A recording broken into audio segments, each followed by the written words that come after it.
నమస్తే welcome to prime 9 breaking news చూస్తున్నాం. శ్రీకాకుళం జిల్లా కాశీబుగ్గలో తీవ్ర విషాద ఘటన చోటు చేసుకుంది.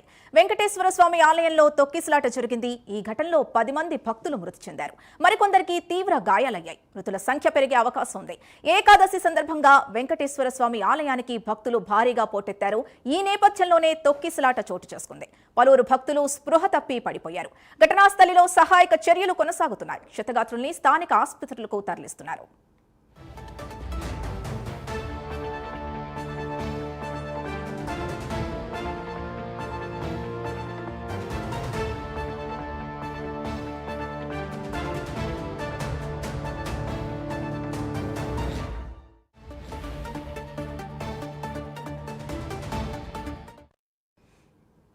శ్రీకాకుళం జిల్లాలోని కాశీబుగ్గ వెంకటేశ్వర స్వామి ఆలయంలో జరిగిన తొక్కిసలాట ఘటన కలిచివేసిందని సీఎం చంద్రబాబు అన్నారు. మృతుల కుటుంబాలకు ప్రగాఢ సానుభూతిని తెలియజేశారు.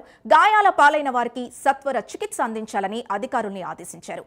ఈ ఘటనపై మంత్రి లోకేష్ దిగ్భ్రాంతి వ్యక్తం చేశారు.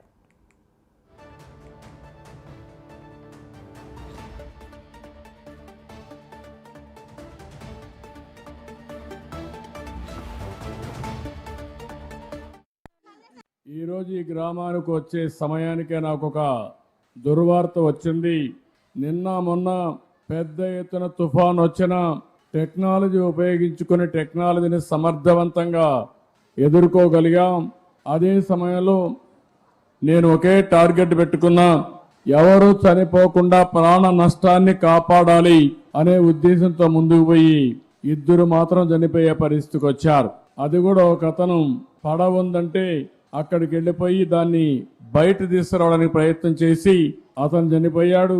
ఇంకొక అతను ఉదయం అయితే ఎక్కడికి నేచురల్ కాల్స్కి వెళ్తా ఉంటారు, అలాంటి పోవద్దని చెప్పినా బయట వెళ్ళి చెట్టు పడిపోయి ఒక ఆయన చనిపోయాడు. కానీ ఈ రోజు మీరు చూస్తే కాశీబుగ్గ టౌన్ లో ఒక ప్రైవేటు వ్యక్తి వెంకటేశ్వర దేవాలయాన్ని కట్టాడు.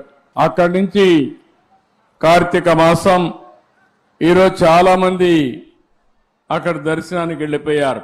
కనీసం ఆయన చేసినప్పుడు పోలీసుకు కూడా చెప్పలేదు. చెప్పుంటే పోలీస్ ప్రొటెక్షన్ పెట్టి ఎక్కడికక్కడ కంట్రోల్ చేసేవారం. అది చేయని దానివల్ల అక్కడ వచ్చిన వాడు కూడా ఒక ఆర్డర్ ప్రకారం లేకుండా, క్రమశిక్షణ లేకుండా 9 మంది తొక్కిడికి గురయ్యి చనిపోయే పరిస్థితికి వచ్చారు. 5 మందికి ఇంజరీస్ కూడా అయినాయి. ఇది చాలా బాధాకరం. నేను ప్రతి ఒక్క ప్రాణాన్ని కాపాడుకోవాలని అనేక ప్రయత్నాలు చేస్తూ ఉంటే కొంతమంది ప్రైవేటు వ్యక్తులు ఇలాంటి కార్యక్రమాలు చేయడం చాలా బాధాకరం. దీన్ని నేను చాలా తీవ్రంగా ఖండిస్తున్నా. ఈరోజు ఈ గ్రామానికి వచ్చే సమయానికే నాకు ఒక దుర్వార్త వచ్చింది.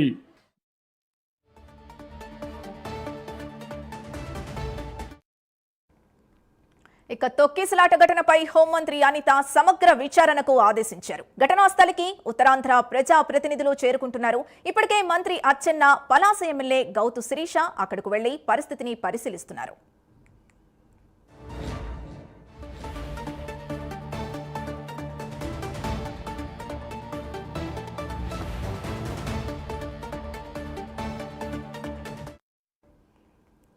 నాలుగేళ్ల క్రితం ఈ ఆలయ నిర్మాణాన్ని ధర్మకర్త హరిముకుందు పండా ప్రారంభించారు. 12 ఎకరాల సొంత భూమిలో ఈ ఆలయ నిర్మాణం జరిగింది.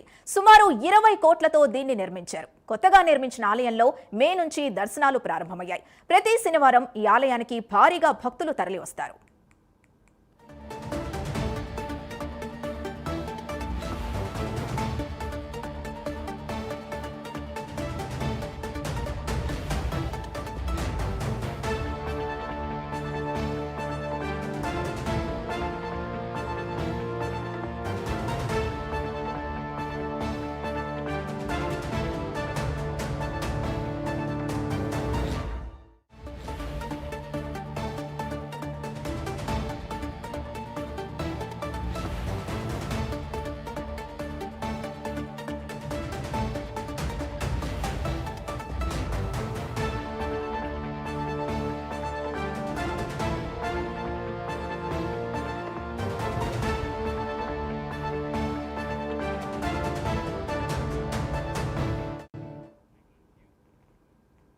ఇదే విషయంపై మంత్రి కొండపల్లి